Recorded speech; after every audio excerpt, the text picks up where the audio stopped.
The culture of motorsports has evolved in so many ways, but there are just some things that would never really go away despite all of the changes and the tech and everything that has been introduced in recent times. And I'm talking about the culture of drifting, proper hardcore motorsports right there. And drifting is practiced in so many countries around the globe, especially or including here in Nigeria.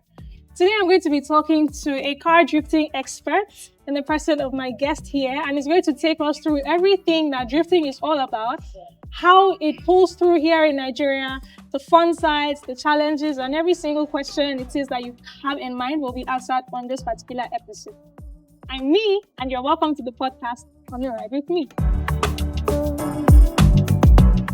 Hi, if you're a new subscriber, you're very welcome to this channel. This is the Ride With Me channel, your one-stop channel where you get unprecedented, fun, unparalleled, raw automotive information from all around the globe.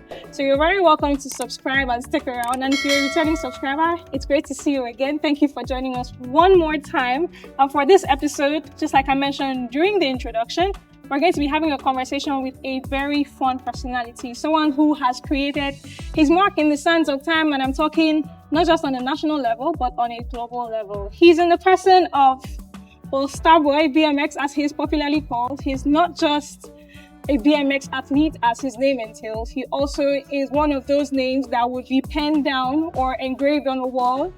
Hi, Timmy. Hi. It's great to see you one more time. It's a real pleasure too. Thank you for agreeing to be on the Ride With Me channel. You're very welcome. Okay, so just getting right straight into it, quickly give the audience a brief introduction on yourself, what you do, and just basically tell us who you are. Okay. Hi everyone. My name is Matthew Temitope Solomon, well known as Starboy BMX. It's a great pleasure to be on this channel here today with my friend Ride With Me. And as you all know, I'm an athlete, a BMX athlete for that matter, and recently I picked up the hobby of drifting, which has actually become a part of me now. And I'll say my profession is a mechanic, yes, and being an athlete for now. Yeah. Okay, so thank you for sharing that bit. Now let's dive right in. In the course of your introduction, you mentioned that you picked up drifting recently. Yeah. So how has your journey in, well, the drifting community in Nigeria, the drifting culture entirely, how has it received you? How has your experience been so far? Yeah. Well, I'll say the drifting culture here in Nigeria is something that is actually evolving on, and so far so good. I'm having the best of it because awesome. It's actually a fun activity to do. Also, it's not for the weak mind though.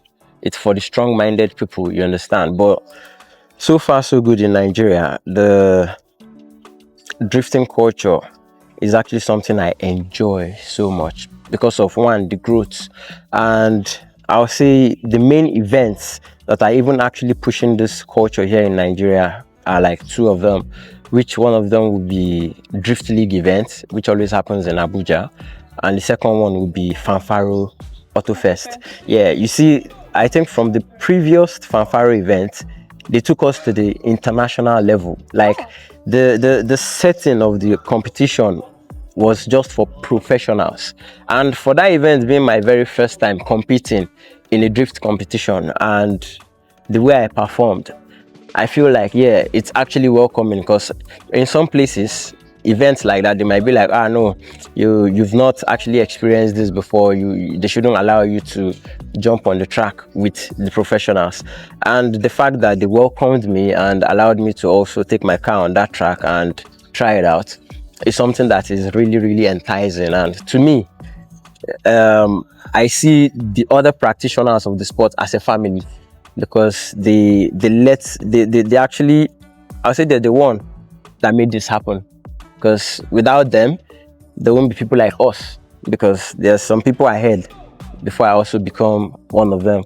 I'll say with what we're doing now, my journey in the drifting culture here is something I love. I'll say that it's something I love, and to me, it's making more sense, and I'll only get better as time goes on. I look forward to that, because I'm a huge fan, by the way. So, judging by where the drifting culture used to be before and now, how would you say that the drifting culture in Nigeria has evolved? Well, compared to what we used to do before, which is I'll say, is it the Gymkhana style, which you just go around different cones. From the previous event, like I said, it's going international. It's something that is preparing us for international competition. You can go out there and represent Nigeria someday. I can go out there and represent Nigeria someday. We never know. You understand? But yeah, the drifting culture here, it's definitely growing, and it's here to stay. I'll say that it's here to stay as well. So behind us now, we have one of your beautiful babies. Yeah. Yes. So what's the name? Because you have names for your car. Yeah, the thing is, you know, we have Bad Boy already, but due to some unforeseen circumstances, I had to build a backup one, which is now Bad Boy Junior. So I'll call this one Bad Boy Junior. Yeah, this will be Junior. Actually, no. This wait, no. Let's think about it. Okay, I'll give it a name later. Actually, but for now, I will call it Bad Boy Junior, and I'll say no. Or should I just transfer the name here, Bad Boy? Nah. But let's just leave it at Bad Boy Junior. Or I'll say I have Bad Boy. Yeah, everybody just knows that my drift car is Bad Boy. Yeah, so I have Bad Boy here with me, and building this car, actually, it was I won't say it's a tough one. It's not a tough one, but there's actually procedures that you need to do before the car will be able to drift comfortably. So first thing first, when I got the car, it was a stock engine that came with it, which is the M10 4-cylinder, pushing around 80 or 90 horsepower. So we had to do a massive engine swap on this car, planting in an M52 engine, the 2.8 liter motor, which is pushing around 200 horsepower, and I've chipped it also. Then we also have some nice juice on the car, which is like the angle kits, the e-brake, and the roll cage, and that's pretty much it. And now the car is actually fun to drive and go sideways with. So I'll say, in a nutshell, for you to have a car to drift, all you need first is a proper good car, your preference. I'll advise maybe BMW. Or why BMW? The thing with, especially 3 Series, if I'm saying BMW, I'll say 3 Series, because these cars are actually really, really light. And the modifications you can do to this car are just endless. You can modify it all the way up to like 2,000 horsepower. It's depending on your pocket. Yeah, but that aside, these cars are something you can actually have fun with, and you can grow with it gradually. If you don't have the massive funding, like putting in a bunch of money into the project. But can this chassis handle 2,000 horsepower? Yeah, with a lot of braces and a lot of modifications. Yes, very much well. Okay. Yeah. Okay, so I mean, if you're comfortable talking about this, let's talk about costs now. So for somebody who thinks, oh, I want to go into drifting, like you said, first and foremost, have a good car. What can you give like a rough estimate it would cost to take a car from maybe, like you said, the M10 to the M52, just like your experience with a couple of, maybe let's call it the starter pack bolt-ons? Okay, I'll use the word for beginners then. So if you're trying to like put together a car for beginners, for a beginner level, I think with about $4,000 you should be good. Basic things, just I'll say basic amenities for the car. Does that include the roll cage? No. Yeah, just $4,000. $4,000. Yes. In Nigeria, naira, do you know how much that is? Well, it's a lot of money, because first things you must actually go with is, first you need a bigger power engine, which is a higher capacity. You need wide angle kits. That angle kit is even better, is a must. E-brakes, depending on what you're also looking at pushing. There's standalone ECU that can just swallow all this money. That $4,000 is not even up to the amount of some ECUs out there. You can get the engine sorted and a little bit of some juice, but not wide angle kits for sure, and not the standalone ECU for sure. So whatever it is you're playing with will still be around stock, because a bigger capacity stock, and the roll cage for safety, then the angles will still be stock. But yeah, with like $4,000 you get something for beginner to begin with. Is this 4,000 with or without the car? Without the car. without. Yeah. You see that we're very Yeah. timed like Yes, yes, without the car, for real. for beginners. We already For got beginners, to yeah, 8,000, we've yeah. never put Once you have the car, keep $4,000. That okay, I want to begin with, yeah. Then from there you can now, yeah. Yeah, then you can start from there. But then if you want to even prepare your mind that okay, yeah, I want to go all out for this build and you really want to pump in money, just keep a budget for about 17K. Yeah, $17,000 max. Yeah, $17,000. That will get you something really, really juicy. Yes. Wow. Okay. Yeah, all inclusive. The car, the kits, the juice, the sauce, the spice, everything. Yeah. Okay, that's you have them. interesting. Yeah. So let's talk about the recurring costs now. Are there things that are there costs that are recurring when it comes to putting and maintaining a drip? Yes. Like I said, you see this bad boy right here. There's something I said I've never experienced before, which is breaking my prop shaft, the drive shaft. Yeah. I wondered what I was doing that day. I was like, okay, let me just take this car for a little spin. The first turn, second turn, then I realized this car wasn't moving again. What was wrong? The drive shaft actually twisted, everything, including the center casing, the bearing in the middle, everything all gone. So we had to go and get another propeller for the car. And that aside, you also have other things that are always coming to take your money occasionally, which is things like some parts like the clutch. If you're not running a performance clutch from the beginning, that's if you're running a beginner level, save money for enough clutch, because each time you go to drift, if care is not taken, you come back home without your clutch. Yes, so clutch, prop shafts, sometimes you might even blow up your engine if you don't know how to flare your throttle, because some people while drifting they always like going full throttle all the time. That's harming your engine. Actually, you can mess up your engine in the process, so you can definitely be changing engine twice in a year and some other many repairs. Yeah, but basically you see the drivetrain and what else, the engine and clutch, you see those sides, just always keep money for it, because they will always happen. Even at some point you break your differential, yes, you're welcome, always. This is a very expensive hobby. Yeah, it's actually, drifting is actually an expensive hobby and you need enough money to keep it going. Yes. Calling us sponsors. Well, yes, sponsors too are welcome. Yes, because that's actually one way to make it easy on you. Okay, that's the way to make it easier. That's if they see that you have the zeal and you have what it takes. And a winning spirit. The willing spirit, the skills. Yeah. And if they pump in money on you, yes, you deliver. Sure, people are hearing. Another question I have, well, still entails to beginners. Okay. So, are there any core skills that someone who's looking into going to drifting should already possess or should develop before entering the sport? Yeah, one of the core skills you should have is control and confidence. You see those two things, they're very important. You need confidence, one, then you need control, because drifting is actually a chaos on its own. So you having the ability to control that chaos is the art in it. So if you don't have the skills of control, my dear, you buy plenty market.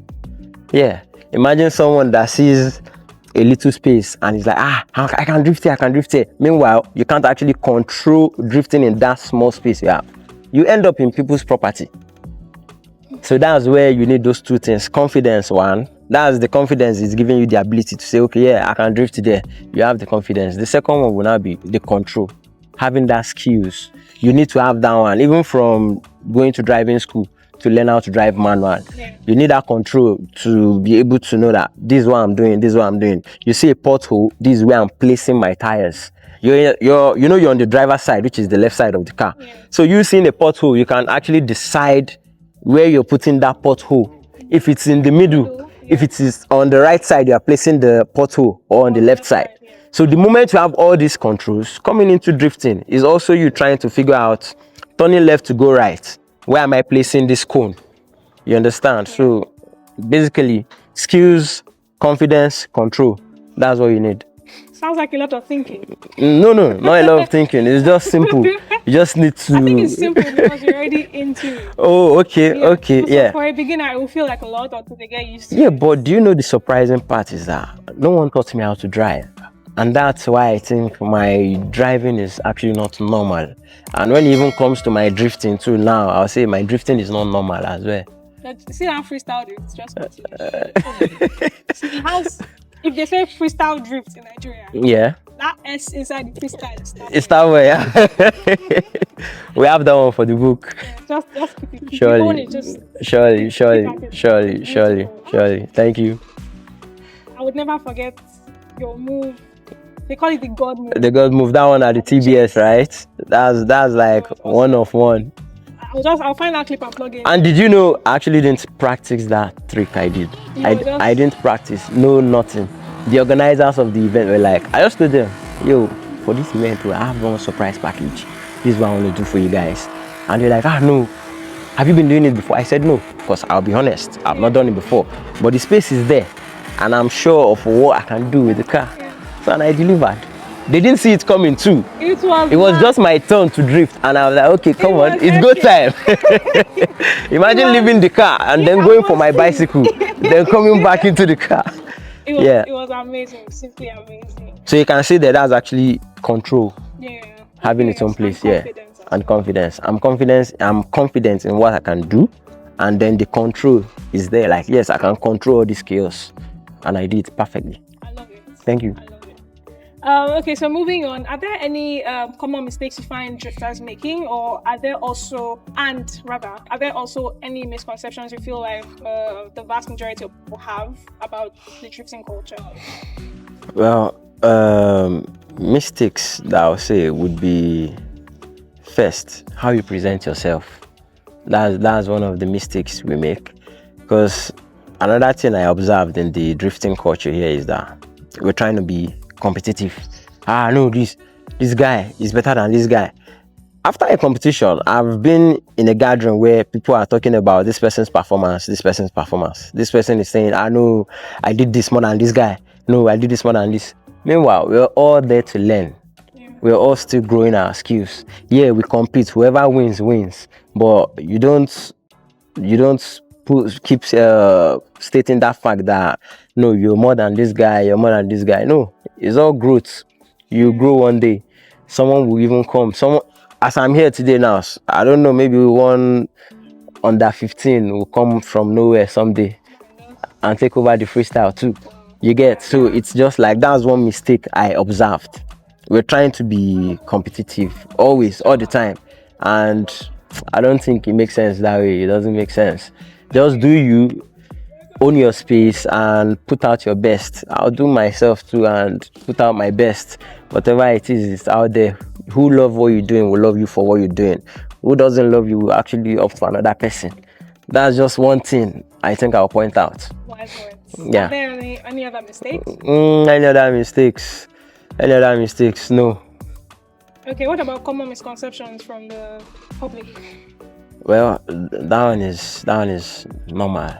It's normal. Having misconceptions from the audience, I would say it's something what are a couple of the interesting stuff you've heard so far? Well, there was a time someone posted my clip and J-Bash clip saying, among these two, who is your goat? Like, why would you do that? You understand? So sometimes, the misunderstanding and misconception is not between the drifters. It's just some random topic from someone random that I'll just pick up on. Yeah, someone in the public just pick up something and be like, okay, throw this question out there. Choose your best. Why? Unhealthy comparison. Thank you. Like, that's just one thing. And that's why I just prefer to stick with the mistakes of being competitive rather than talking of the misconceptions. Because that one, bro, the argument is long. The list is long. It's just like saying Abuja boys and Lagos boys. It's normal. You come with topic of saying Abuja has roads, and I'll tell you that Lagos has traffic. Bro. Abuja has good roads. Lagos has potholes. But yeah, Abuja okay, well, we'll say Abuja has good roads, and every day there's always a crash scene. Lagos has bad roads. How many crashes? Do we record? Okay, are we going to say it's the roads that we don't have that make us have less accidents? No. You understand? That's just me trying not to go to that angle. Yeah. You get, but mistake wise, I would say we should just stop comparing all this our little talks, yeah. But but yeah, that's it. Okay, so I have this other very interesting question. Okay. How do you see the culture of drifting, especially with the evolution of cars globally? And I'm talking about the inception of electric vehicles now. Like, how do you think that the drifting culture is going to fare in the nearest future?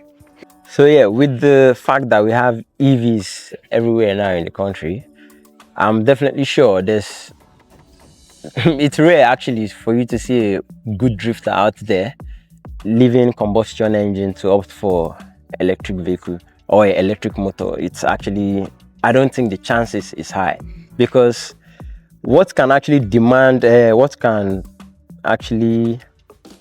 give this a chance would be the increase in demand. If we have more demands in combustion engine is still taking the lead. But if we now have higher demands with the EVs, which I don't think is possible, honestly, because we have to actually state the fact, but we don't know what the future holds. EVs might actually come to play really nicely because technology is also evolving too. And it's the increase in demand that will also determine what we are also going to play with. If cost-wise, it's good. And they shouldn't be raising points of environmental, because you're drifting, those smokes from your tires, they are something, right? Yeah. So you're still polluting the environment. So I don't think they should come close to that topic. Combustion engine should still stay the key when it comes to drifting. But the only little things I think is actually fun about electric is there are some parts we can opt for on the drift car, not on the engine. That should be electric. Things like the steering. Okay. Yeah, like on one of my drift cars, I have the electric steering, which is good. It makes life easier. Yeah, but that aside, combustion engine or nothing for now. We don't know what the future holds. So let me leave it that way, because I don't know. I might come back tomorrow and say life is better with electric. So this has been a very interesting session. At the moment, I think I'm out of questions, but I'm going to leave the floor open to you now. So are there any questions you feel like I didn't ask? Or are there things that you feel like have been left out that you'd like to talk about? This is it gets played. Yeah. I think that there's actually a few. First, I'll say growing the sport further. Okay, please say from here, from where we are now, I think at this point we need facilities that can actually house these events. Imagine having a very good location here in Lagos where you can be having motorsports events, beginning from drag racing, then drifting, then maybe other freestyle spinning and stuff. Having one in Lagos, maybe Ibadan, because there's Fanfaro there, there's Abuja there, and even I'll say the drifting culture is actually even popularly known more in Abuja, because there are a lot of them. There are a lot of them there, and they have tons of youths practicing this. Because I think how will I put this one? I think they access these things easily there because there's a location, which I'll give an applaud to their head there, J-Bash and others. They have secured a good location for them to practice, and whatever you practice is what you become good at. Now, coming back to Lagos, to grow this in Lagos, we also need similar. We need a location that will definitely accommodate drifting to the extreme, at least to set up a proper international course, and you go through it with your car if it's capable of handling all the bends and the transitions on the track. Yeah, we need that. Then secondly, we'll be talking of sponsors, because all this being said, you actually need the funding part to make it easy on the athlete or on the practitioner. So we'll definitely be needing more sponsors out there, because the motorsports industry is actually wild. It's really, really big, and it's something that is globally recognized. But the fact that in Nigeria it's still doing its best to get that recognition, which I know we'll definitely get there in the nearest future. So first, I'll say we need a good location. Second will be having good sponsors. Like, sponsors should actually look at this as a platform where they can put in their money, and they also know that yes, their money is safe and they get the worth of their money, because the recognition you get sponsoring a drift car or the driver goes a long way as well, because their profile says it all too. Then another thing I would say would be youths engaging in the sports, because even when I was still very much active in the BMX community, then that's growing up. You know how we used to go out in like hundreds, like 70 of us going out to ride. Now it has reduced. You don't see kids like that, young guys going out to ride bicycle no more. You don't see them. So now it's something we also need to also push. This is drifting community now. We also need youths to come out in numbers. It's something you can actually develop interest in. And another thing is, I'll say one thing they are scared of would be the cost. Drifting is an expensive hobby. Yeah, we always need to have that one at the back of our minds. Yes, but still, there's always one guy that will do it at a lower rate, right? So they are all welcomed. Pick up the sports and do the unusual. Like, the world is your playground, you know. So these 3 points, which are first, location is very, very important. Second, sponsors. Then the third, those that want to sponsor, where are they? The youths. Yeah, so they should pick this up. And also, let's put Nigeria on the map, especially in the motorsports scene. Let's put Nigeria on the map. I love that. And I'm super excited that I got to have this conversation with you, because Thank you. I feel like it's been a long time coming. I mean, we all just see drifters. People don't really understand the concept of drifting, what goes into it, and how expensive of a hobby it actually is. Yes. Yes. Starboy has given us a whole lot of light into what drifting is, and I'm very appreciative. Thank you very much. Thank you very much. And just like he said in his final words, yes, we do have a long way to go. We have some things that we need to set in place in order to be able to put the sport on the map and put us as Nigerians on the map. I really do look forward to seeing you go on like a global level. Yeah, it's something that will happen for sure. It's something that will happen. I don't even doubt. And I'm also waiting for you to definitely come on board, because I actually can't wait to see you going sideways in these cars. I'm taking sponsors, though. I'm taking sponsors. Oh, but I would like it. It's been a long time coming. It's been one of my dreams, not just to talk about cars and all that, to actually really participate in motorsports. And somehow, this is not a very ladylike thing to say, but I don't know why I'm drawn to hardcore motorsports. There's just something about high performance and all those extreme stuff that we do. But yeah, I love it. Thank you very much for having this conversation. You're most welcome. You're most welcome. Thank you for giving me your time and for giving our audience your audience. True. They deserve it. I love it. It's my great pleasure. So much. And thank you to you as well for sticking with us up until this extent. There's been so many things to learn, so many things to pick up, and all that and all that. Motorsports is beautiful. There's really no need for comparisons. There's no need for unhealthy talk. All that. I feel like we should all just come together as one. Then grow the community together. But I love it. Thank you so much once again. You're most welcome. Thank you as well. Please do well to subscribe to this channel. If you haven't, please like this video as well, because you definitely have learned a whole lot of stuff. And answer the question in the comments. What about the drifting culture would you like to see being done like now? What would you like to introduce? How do you think this can become better? Just share your thoughts, and add to anything that you felt like he hasn't said or he hasn't exactly buttressed on properly. Please pour all of that in the comment section, and we both will be there to engage with you and answer any questions you have, share our thoughts and everything. I'll also be leaving the links to his social media handles in the description as well, so you can engage with him, ask him questions, seek his services and all that. And well, you know the drill. And me, I remain your loyal, beautiful host, and I look forward to seeing you on the next episode. Cheers. Cheers, guys.